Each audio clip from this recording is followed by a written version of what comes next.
Muchísimas gracias al viceconsejero de Formación Profesional del Departamento de Educación del Gobierno Vasco, a Jorge Arévalo. Y con este último mensaje, además, de esperanza, ¿no? También una esperanza que se nos transmite de cara al transcurso de estas jornadas, para también, como ha dicho, poder hacer cosas diferentes que atiendan a las necesidades de las personas, ¿no? Dando esta visión de que cada persona, verdaderamente somos un mundo y cada persona tiene unas condiciones, unas aptitudes, unas necesidades y unas cualidades, ¿no?, que se pueden fomentar y se pueden incentivar a través de la formación. En este momento quería agradecer, de hecho, a todos los ponentes y participantes en estas jornadas, porque cuando hicimos el diseño del programa pensamos muy bien a qué personas queríamos escuchar en estos 3 días, ¿no? ¿Qué experiencias, a quién queríamos poder entender, escuchar y acercarnos? Y me hizo recordar una cosa que, ya que tengo aquí al director de SEPIA, a mi director, me dirá si es verdad o mentira. Y es que una profesora de arte de la Complutense me dijo que cuando se construyó la Catedral de Sevilla, en los anales está escrito: hagamos una catedral que piensen que estamos locos. Pues nosotros un poco, haciendo este programa, un poco nos subimos también a la parra, ¿no?, como quien dice, para hacer un programa en el que no queríamos, tiramos a lo alto, queriendo de verdad escuchar a las personas que están y forman parte de este programa, con lo cual doy de verdad muchísimas gracias a todos los que estáis ahora mismo aquí y todos los que estarán por venir, que habéis aceptado formar parte de nuestro programa y poder escucharos. Y la única persona que tiramos a lo alto también era que queríamos escuchar también la voz de la Comisión Europea, ¿no? Nuestro programa, el programa Erasmus, se enclava lógicamente en las políticas europeas y toda la trayectoria que también ha estado explicando nuestro director en cuanto a la estrategia de inclusión Erasmus Plus desde ese pie viene también por esta prioridad que se ha tomado en la Comisión Europea para visualizar y atender más a personas que tienen barreras, obstáculos y que tenemos que tratar de hacérselos más bajitos y, si pudiésemos hacerlo, desaparecer para poder hacer sus movilidades pues todavía mejor. Y en ese sentido, la invitación que lanzamos a la Comisión Europea se aceptó también, pero no puede estar con nosotros hoy. Marta Gutiérrez es la persona en la Comisión Europea, una española además, con lo cual nos venía fenomenal, podía venir y explicarnos la estrategia de inclusión y poder entenderla perfectamente, pero no ha sido posible, también porque están ultimando muchas cosas de cara al cierre del verano. No puede estar con nosotros, pero nos ha mandado un vídeo porque sí que ha querido de esta manera participar y sí también contarnos entonces de dónde surge en la política europea esta importantísima prioridad que es la inclusión y la diversidad. Con lo cual, si nuestros compañeros están preparados, vemos el vídeo que nos ha enviado Marta.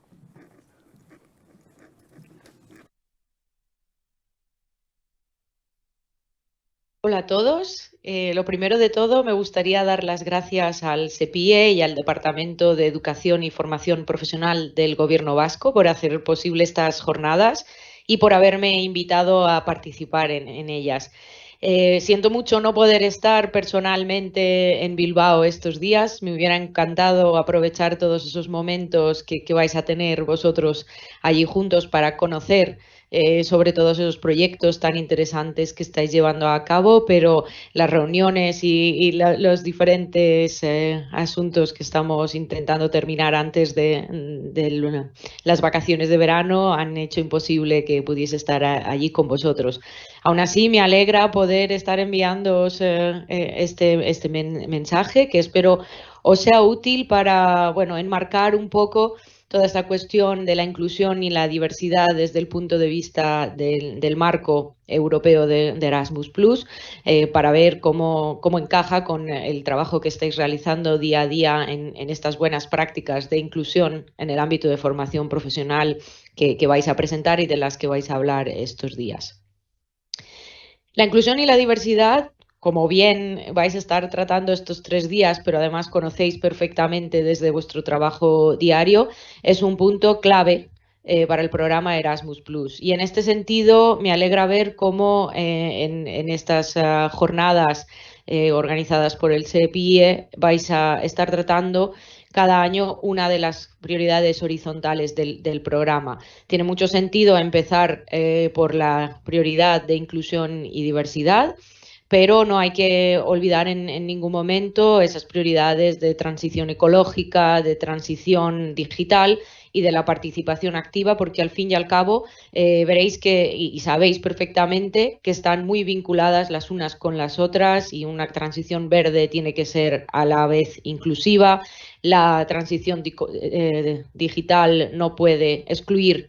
a ningún participante del programa ni a ninguna persona de la sociedad. Así que es interesante ya desde el punto de vista de la reflexión sobre cuáles son estas prioridades horizontales del programa, tener ya en mente el hecho de que esas 4 están también interrelacionadas, y tener un poco esa perspectiva de ir tratándolas año a año con un foco especial en estas conferencias.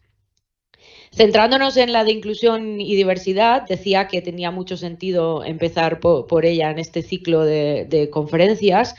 porque como bien sabréis y como vamos a tratar ahora, es una de las prioridades que se empezó antes, digamos, a desarrollar en detalle en la preparación del programa Erasmus Plus que tenemos ahora, que aún lo llamamos mucho el nuevo programa, pero realmente ya estamos preparando la 4ª convocatoria de este nuevo programa, mirando a 2024. Cuando estuvimos preparando, pues junto a muchos de vosotros y sobre todo junto a las agencias nacionales, el programa que queríamos ver a partir de 2021,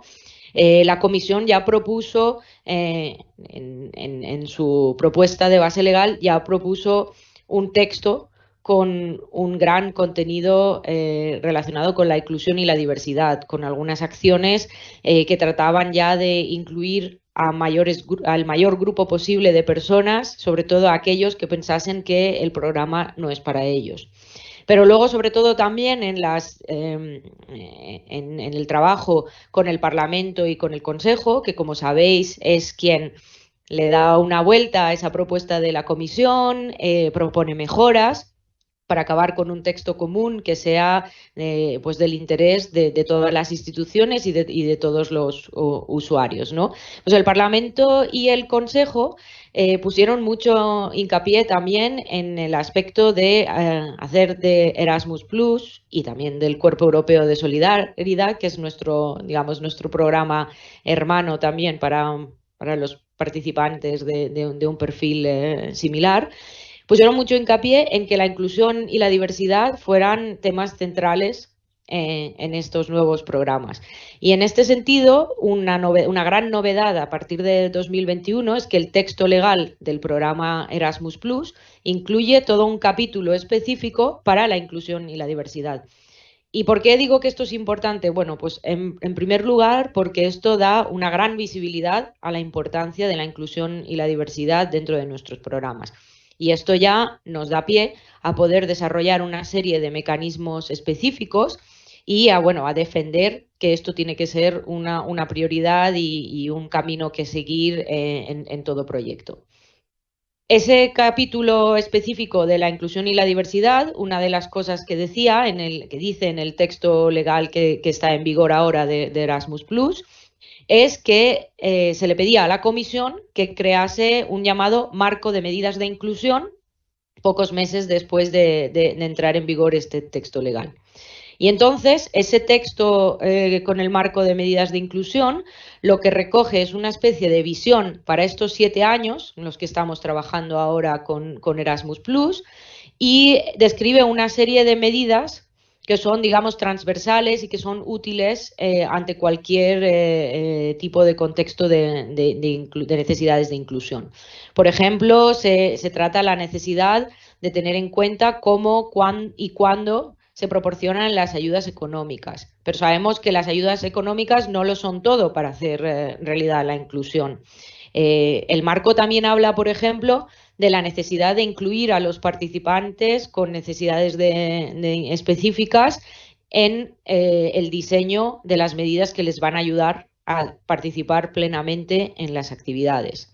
Se habla también, por ejemplo, de la necesidad de un apoyo reforzado. Aquellos participantes que piensan que el programa no es para ellos, que no pueden llegar tan lejos como sus compañeros por cualquier razón. Bueno, quizá necesitan ser un poco más acompañados en ese proceso, en esa preparación a la movilidad, durante su estancia en el extranjero, o incluso cuando vuelven necesitan un mayor apoyo para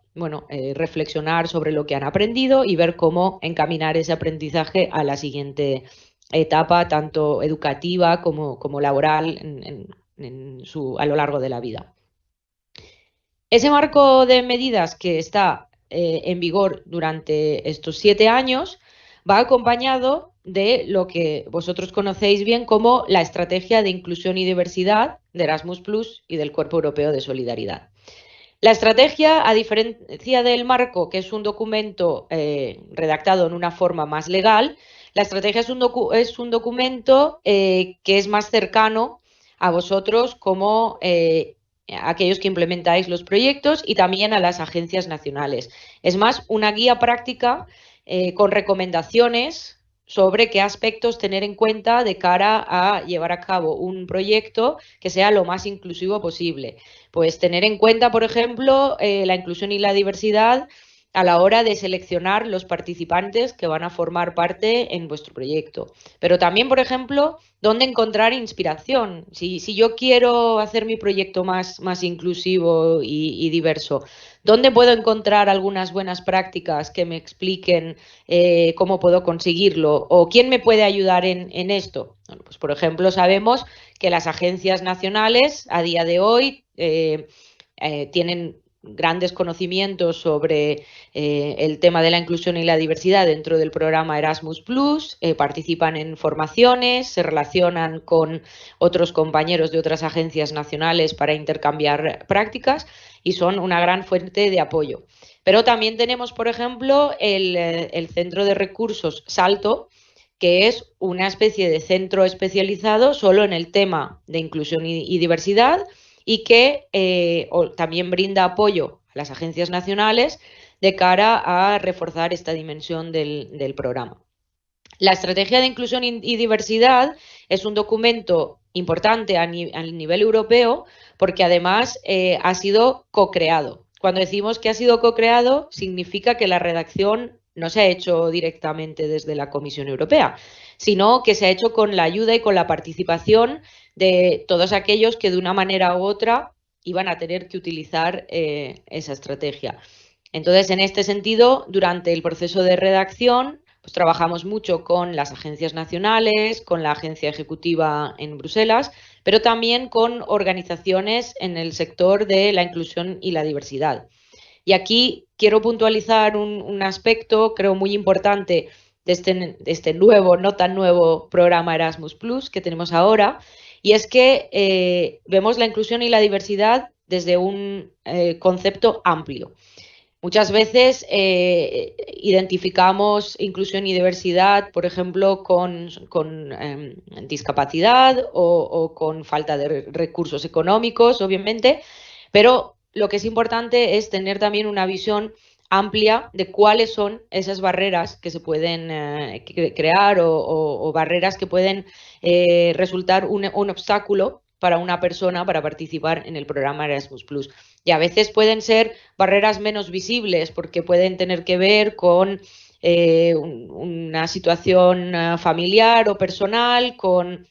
a lo mejor un aspecto psicológico, una cuestión de salud mental menos visible. Y todo esto se tiene que tener también en cuenta y cada vez tenemos que estar más mentalizados para poder identificar cuáles son esas posibles barreras y al final nuestra función es eliminar esas barreras para que cualquier persona que sea en este caso, por ejemplo, un estudiante de formación profesional o alguien que se va a incorporar dentro de poco al mercado de trabajo, bueno, pues que pueda tener las mismas oportunidades que alguien que no esté experimentando ese tipo de barreras. Y de eso se trata con los mecanismos que estamos intentando poner en práctica con el programa Erasmus Plus a través de las agencias nacionales, pero también a través de todos vosotros. Y digamos, el último mecanismo que nos ayuda a implementar ese marco de medidas y esas pautas de la estrategia de inclusión a nivel europeo son los planes de inclusión de las agencias nacionales. Y seguramente habréis escuchado presentar al SEPIE, bueno, pues su estrategia nacional de inclusión, ¿no? Y de lo que se trata es de que cada realidad a nivel local, a nivel nacional, a nivel regional, puede ser diferente. Entonces, un poco en esa idea también, ¿no?, del concepto de Europa está unida en la diversidad, quiere decir que cada contexto más específico, más local, puede tener unas necesidades específicas también. Entonces, partiendo de ese marco europeo, lo que hacemos es trasladar o traducir ese marco europeo en cuáles son las necesidades específicas, en este caso a través de cada nivel nacional. Entonces el SEPIE lo que ha hecho es coger esas pautas, esas guías europeas, analizar cuál es la situación a nivel español y a nivel de las diferentes comunidades autónomas y entender cuáles son, digamos, los problemas o las situaciones puntuales que hay que atajar y cómo. Y a partir de ahí el marco es muy flexible, como habréis visto, no es que haya unas medidas muy estrictas para este caso hay que aplicar este mecanismo, sino que se trata de tener un menú muy flexible de mecanismos que a vosotros como organizaciones que estáis implementando también los proyectos de Erasmus Plus, seáis capaces de decir, nuestro participante X tiene unas necesidades individuales específicas y aquí también quizá un cambio conceptual. Estamos intentando trasladarnos de ese concepto de necesidades especiales a un concepto más centrado en el individuo, diciendo cada cual tenemos unas necesidades específicas. No tienen por qué ser especiales porque yo tenga una discapacidad o porque tenga unas necesidades económicas. En este sentido son mis necesidades individuales y el programa pone a mi disposición una serie de mecanismos para que yo pueda trabajar con esas necesidades individuales y disfrutar plenamente del programa. En el momento en que consigamos que esas necesidades individuales de cada uno estén satisfechas, estaremos de verdad hablando de un programa más inclusivo y más diverso, y eso lo que hace es enriquecer también las actividades que apoyamos y que financiamos, porque cuanto más diversos sean los grupos que participan en las experiencias de Erasmus Plus, pues bueno, más podemos aprender los unos de los otros y más enriquecedora será la experiencia. Así que sobre todo lo que me interesa, ya que vosotros sois los pilares fundamentales que implementan las actividades de Erasmus Plus, lo que me interesa es que entendáis un poco de dónde viene ese marco europeo basado en el texto legal de Erasmus Plus, cómo eso deriva en una estrategia europea ya más práctica, pero aún así que digamos cubre todos los diferentes países y todas las diferentes realidades. Luego, cómo las agencias nacionales nos ayudan a trasladar eso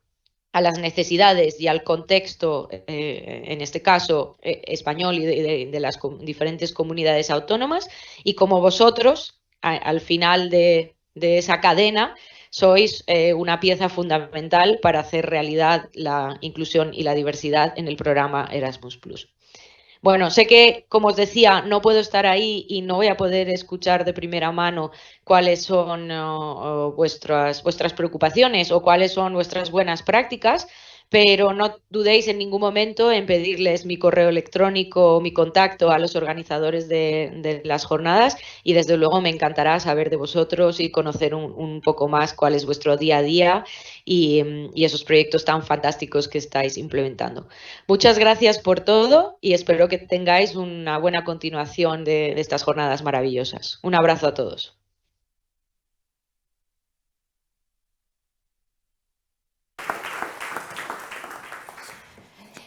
Bueno, Marta Gutiérrez de la Comisión Europea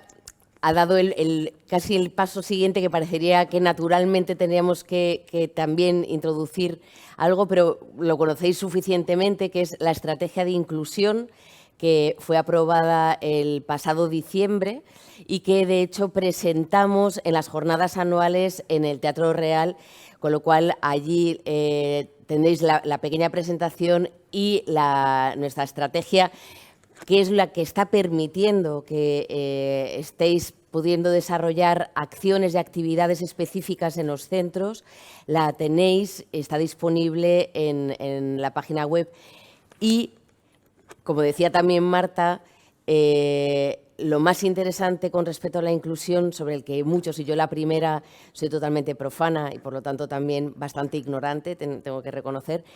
quien me hace poder aprender es precisamente estar en contacto con vosotros, poder hacer visitas a vuestros centros, poder escucharos